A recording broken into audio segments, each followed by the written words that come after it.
Bismillahirrahmanirrahim. Assalamualaikum warahmatullahi wabarakatuh. Saya Anumra Dayana dengan NIM L0212012026.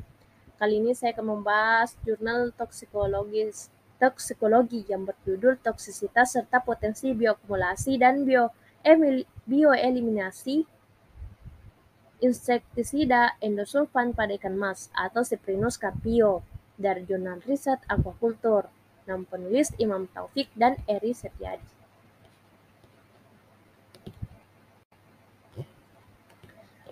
Pestisida dewasa ini mempunyai peranan yang penting khususnya dalam bidang pertanian untuk memberantas jasad-jasad yang merusak tanaman dan hasil pertanian yang disimpan.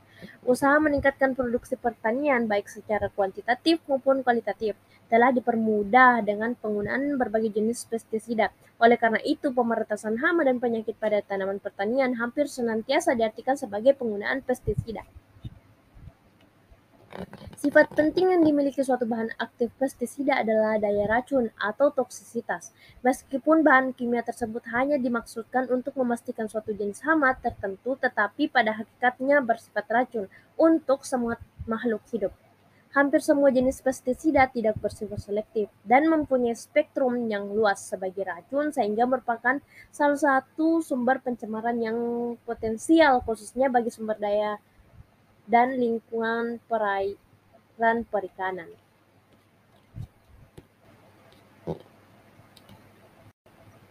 Nah, selanjutnya objek uji.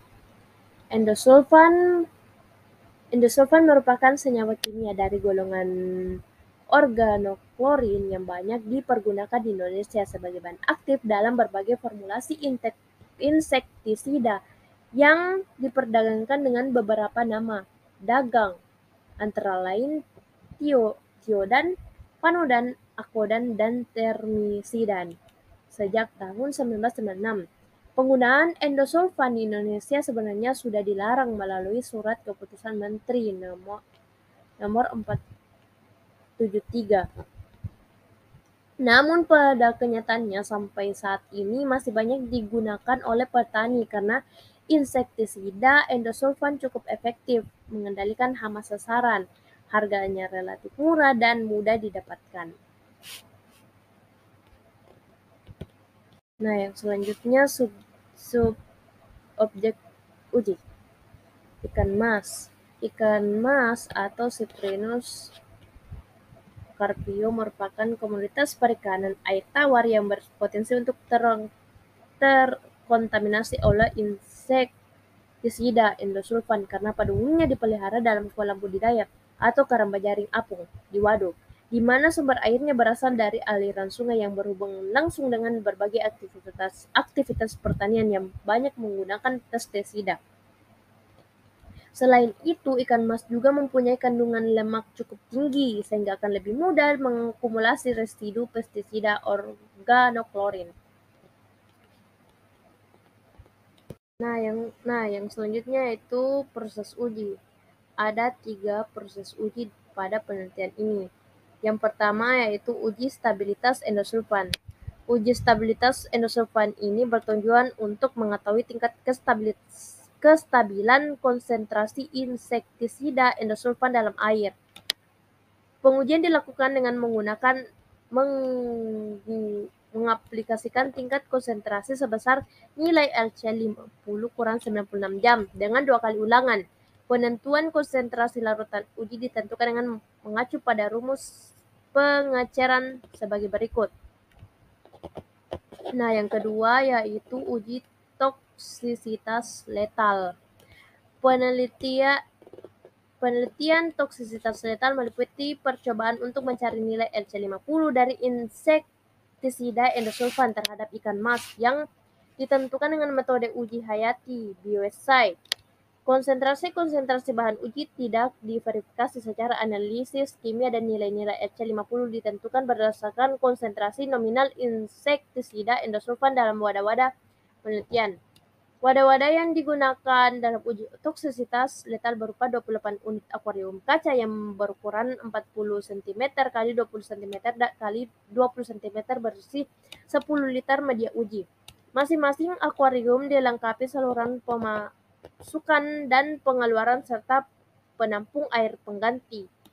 Banyaknya ikan uji pada setiap wadah penelitian berjumlah 10 ekor dengan waktu pemaparan selama 24, 48, 72, dan 96 jam. Dan variabel yang diukur adalah mortalitas ikan.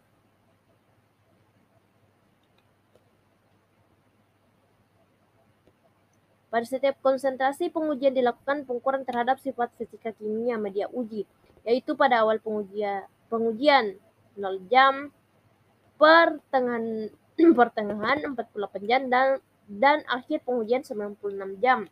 Pengujian diulang apabila tingkat mortalitas ikan uji dalam kontrol lebih dari 10%. Nah, yang ketiga yaitu uji bioakumulasi dan bioeliminasi. Nah, uji bioakumulasi dan bioeliminasi ini menggunakan wadah berupa 16 unit akuarium kaca berukuran 70 cm kali 50 cm kali 60 cm yang masing-masing dilengkapi aerasi dan diisi 40 liter media uji.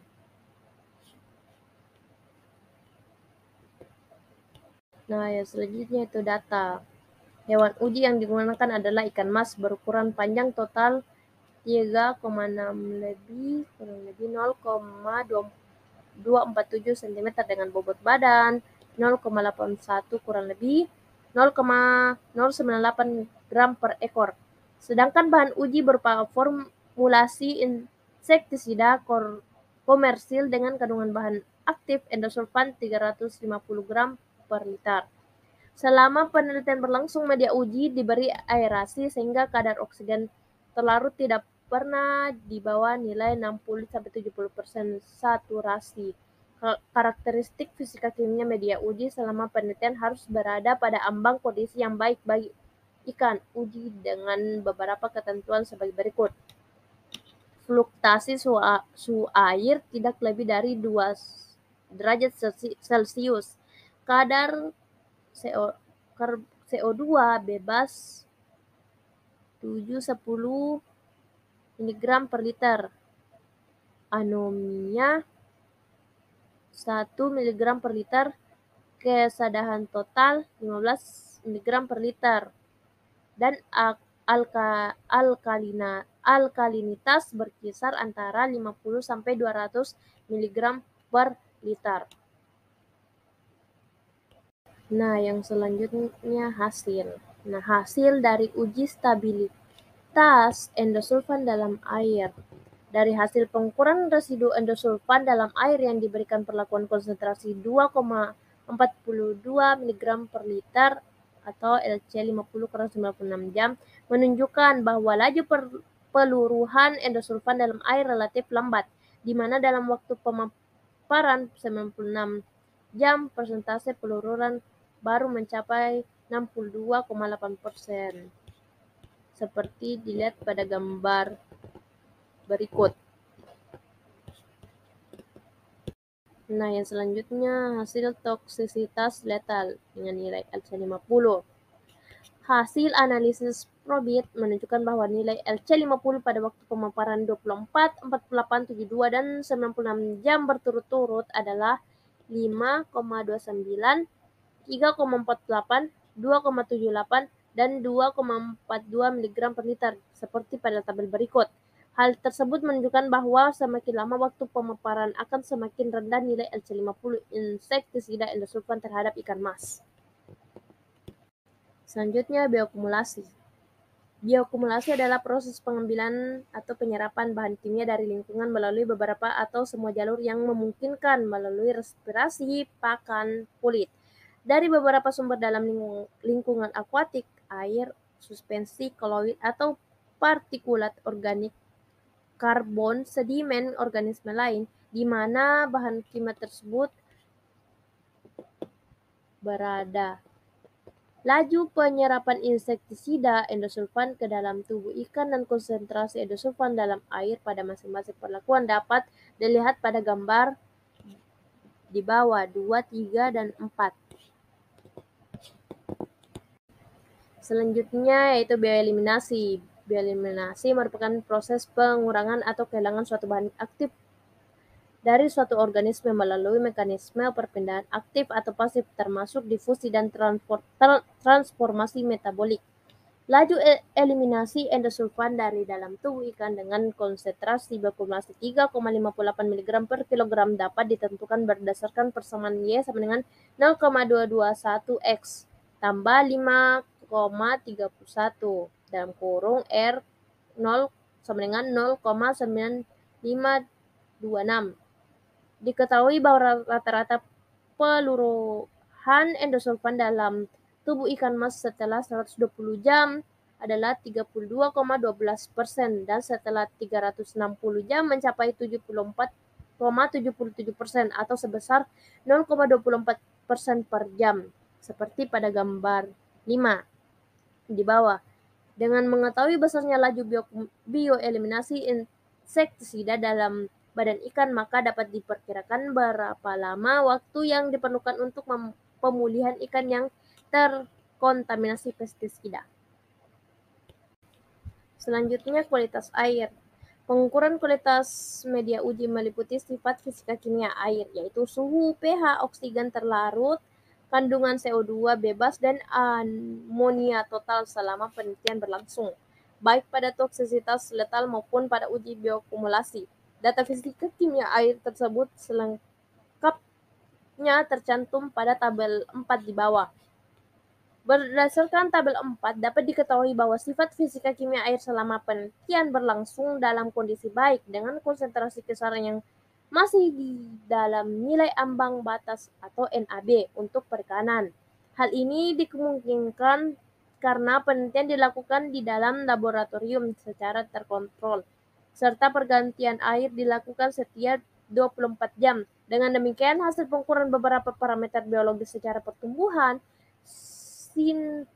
sintasan, kondisi hematologis, dan histologis ikan mas tidak dipengaruhi oleh kondisi lingkungan pemeliharaan tetapi hanya disebabkan oleh toksisitas endosulfan sebagai perlakuan.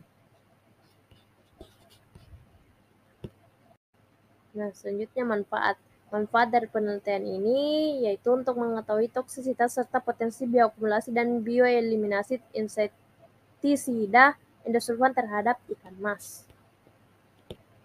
Mungkin cukup itu yang bisa saya sampaikan. Apabila ada kekurangan, mohon dimaafkan.